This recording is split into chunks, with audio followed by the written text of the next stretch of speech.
जगह ज़रा पहाड़ और ये वादियाँ और ये रास्ता मैं आपको अगर दिखाऊं तो बर्फ़ में स्लिप होना और कैमरा पकड़ के वीडियो बनाना मुश्किल है, लेकिन मैं फिर भी आई विल ट्राई।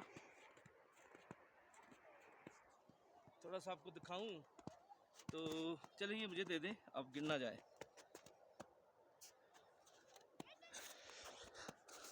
ये जी मैं आपको थोड़ा सा मुश्किल है बर्फ़ में से, ये देखें ये रास्ता जो है और ये काफ़ी लंबा है ये रास्ता जो है। ये जहाँ से अगर आप आएँ तो मैं आपको थोड़ा सा व्यू बर्फ़ से नीचे उतर के दिखाता हूँ। बर्फ़ में ओह माय गॉड, ये जी